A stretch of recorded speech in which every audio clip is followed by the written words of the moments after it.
Coworkers said Trai Donaldson, pictured, was unfriendly, but they were still shocked to learn that his handgun was linked to 4 murders in Tampa, Florida. Colleagues of alleged Tampa serial killer Howell Emanuel Donaldson III joked with him that he looked like the suspect spotted in CCTV footage released by police. It has emerged. Donaldson, 24, is believed to be the maniac who shot dead 4 people in Seminole Heights between October 9 and November 14. In a Thursday morning court appearance, it was announced that he would be held without bond until at least Tuesday. He has not yet been charged, pending an indictment, State Attorney Andrew Warren said. But to his colleagues at the McDonald's in Ybor City, Donaldson was a regular guy, albeit an unusually reserved one.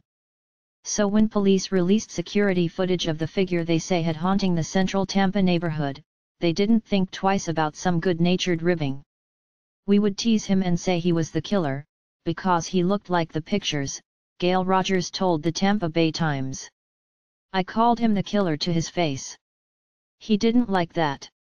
Scroll down for video. Gail Rogers, left, Donaldson's colleague at McDonald's, joked with him that he looked like a suspect seen on CCTV, right. He was arrested after he gave a gun to his manager. Donaldson reportedly gave the manager of the Ybor McDonald's, pictured, a paper bag, saying he was going to get money as he was leaving the state, and told him not to look in it. When the manager opened the bag, he found a handgun inside and called police. Rogers said that although she and her colleagues never really thought that Donaldson was the killer, he was an unusual man. "He wasn't a friendly person," she said. "We were all like a family.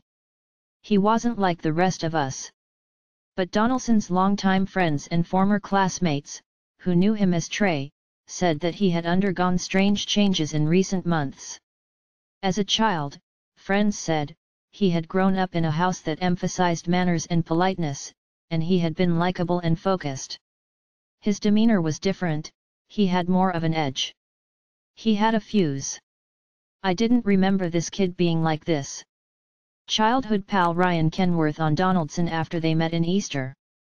"My mom always commended him for his manners and likability, and she still says he was the most likable kid that you could possibly ask for," said Tyler Gimbert, who was a close friend of Donaldson when they were kids.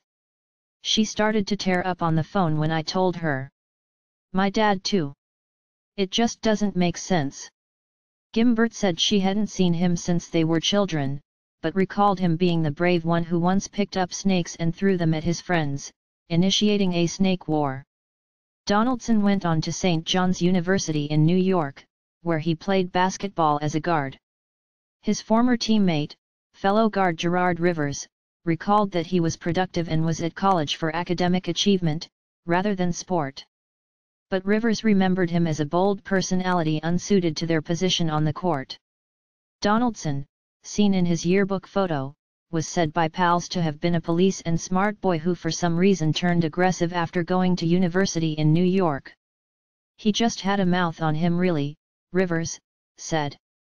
"As a walk-on really your role is to just be humble and help where you can, and that wasn't him." Sam Seeley, another player, recalled him as a tough kid who played with a chip on his shoulder. Donaldson was arrested once in New York, but his file was sealed. He then returned to Florida after 6 years at university, where he began to hang out with former elementary school pal Ryan Kenworth. Over Easter, Kenworth, Donaldson, and their pals played basketball, but said that when Donaldson was fouled, he reacted in anger, unusual for the young man. "His demeanor was different," Kenworth said. "It was something that was talked about among our close group of friends. There was something going on," he added. "I didn't want to pry because I figured if he wanted to talk, he would talk. But his diction changed. He was more aggressive in the way he talked. He had more of an edge. He had a fuse. I didn't remember this kid being like this." Donaldson's unusual behavior continued up to his arrest on November 28, when he gave his manager at McDonald's a paper bag containing what people say was the murder weapon. He told the manager to hold onto the bag while he went to draw out money, and told him not to look inside. He also said he was planning to leave the state. But the manager did look, and upon seeing a handgun, told a member of staff to call over a police officer who was doing paperwork in the restaurant. Donaldson was arrested that day. State Attorney Andrew Warren, pictured, said in a press conference on Thursday that he had asked for Donaldson to be held without bond to protect the public. Howell is seen here in court on Thursday. Warren would not say why he was wearing the unusual garments, but it was speculated that Donaldson may be on suicide watch. A grand jury must decide whether capital charges will be filed against him before December 19. He is currently being held without bond, until his next court appearance next Tuesday, TBO reported. In a press conference, State Attorney Andrew Warren said that Donaldson was to be held until prosecutors could charge him with 4 counts of first-degree murder. In the state of Florida, that requires a grand jury to return an indictment, he said, and the deadline for that would be December 19. But he added that he was seeking to have Donaldson held without bond for the duration of the trial for the public's safety. Warren was asked whether he would sign the death penalty in Donaldson's case. He has proven reluctant to pursue execution since he came to office 11 months ago, having withdrawn it from a series of cases, and would not be drawn on it here. The death penalty should be reserved for the worst of the worst in our society, and generally speaking a serial killer would qualify, he admitted. But he said that he would only seek it once all of the evidence had been examined to see if there is a legal basis for doing so, and even then only if it is consistent with what the victims' families want. Reporters also noted that Donaldson was wearing an unusual gown in court Thursday. When asked whether the suspect was on suicide watch, Warren declined to comment. Tampa Police Chief Brian Dugan, pictured far left, said on Wednesday that the gun was linked to the killings. Donaldson's childhood friends remembered him as brave, not a killer. They said Donaldson was also very polite. But one friend who met with him after he went to university in New York said that he had developed a short fuse and an edge. On Wednesday, police said that the gun was the missing piece of the puzzle. "The gun is what we needed," he told reporters. He said that based on the evidence he is 100% sure they have the right man. Police found Sig Sauer brand .40 caliber shell casings at each of the 4 locations where Donaldson allegedly shot dead Monica Hoffa, Benjamin Mitchell, Anthony Mayboa, and Ronald Felton. The shell casings from the first 3 murder scenes were fired from a Glock handgun that Donaldson told police he bought on October 3, according to a forensic analysis. Related articles previous. 1 Next. Tampa serial killer is arrested, McDonald's employee, 24.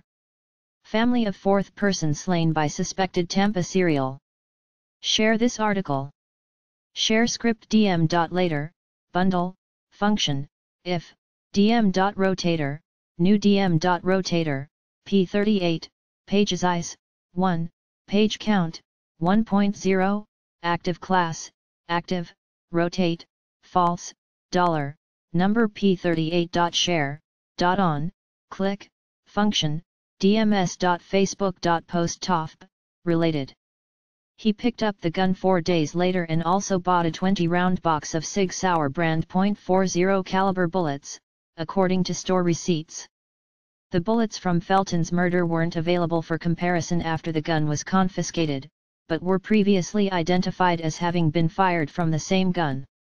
The Glock was confiscated and had a loaded magazines with 5 brand new rounds of .40 caliber bullets, according to the Times. Donaldson told police that the gun wasn't handled by anyone else from the time he picked it up from the store, the paper said, but also has not admitted to the killings. Donaldson told police that the gun wasn't handled by anyone else, the report states. On Thursday it was decided he would be held without bond until at least Tuesday's hearing. While Dugan considers the gun to be the most critical piece of evidence, cell phone data also places him roughly at the scene of the crimes on all dates and times corresponding with the first 3 murders. He told police he was unfamiliar with the Seminole Heights area and doesn't know anyone who lives there. Police also found a hooded sweatshirt with what appears to be a blood stain in Donaldson's red Ford Mustang, which was parked at the McDonald's when he was taken in for questioning. The sweatshirt is similar to what a suspect was wearing in a surveillance video taken October 9 just before and after Benjamin Mitchell's murder. Dugan told reporters Donaldson wasn't a suspect until last Tuesday, when they confiscated the gun. He said he doesn't think the alleged serial killer was trying to turn himself in. Donaldson is currently being held without bond and should next appear in court on Tuesday. "We were really hoping to find out what was driving him to do this," Dugan told reporters. "We don't have those answers yet. It's an ongoing investigation. We're going to speak to a lot of people now who know he did this. We're going to have a lot more tips, a lot more information." Donaldson was reportedly friendly to police. He didn't admit to the killings or offer any motive. Police don't believe anyone else was involved or that he is involved in any other crimes. Police had been searching for clues to who committed the 4 murders for 51 days prior to the arrest. On October 19, Anthony Neboa, left, 20, was shot after taking the wrong bus home from his new job. Then on November 14 Ronald Felton, right, was crossing at Nebraska and Wilder when a man dressed in all black came up behind him and shot him. The first attack happened on October 9 when Benjamin Mitchell, left, was shot dead after getting off a bus in the neighborhood at night. 2 days after Mitchell, 22, was shot, Monica Hoffa, right, 32, was gunned down. Earlier this week police connected the killings based on their methodology, meaning they were all killed in the same way, which is common for serial killers. Each of the 4 victims was killed but not robbed while they walked along at night within a half-mile area of the Seminole Heights neighborhood. The victims, though, didn't have any common similarities based on race, age, or occupation. The first attack happened on October 9 when Benjamin Mitchell was shot dead after getting off a bus in the neighborhood at night. 2 days after Mitchell, 22, was shot, Monica Hoffa, 32, was gunned down. And on October 19, Anthony Neboa, 20, was shot after taking the wrong bus home from his new job. Police patrolling nearby heard the gunshots and rushed to the scene to find Neboa dead. Then in late October Dugan released a blurry video of a suspect, who can be seen wearing a hooded jacket and walking down a street near one of the shootings. He then released another video on November 16 of who he believes is the same man, who was present near the fatal shooting of Ronald Felton. Felton was the last of the 4 victims to be killed, and was shot on November 14. Police said the victim, a construction worker and father of 3 adult children, was crossing at Nebraska and Wilder when a man dressed in all black came up behind him and shot him.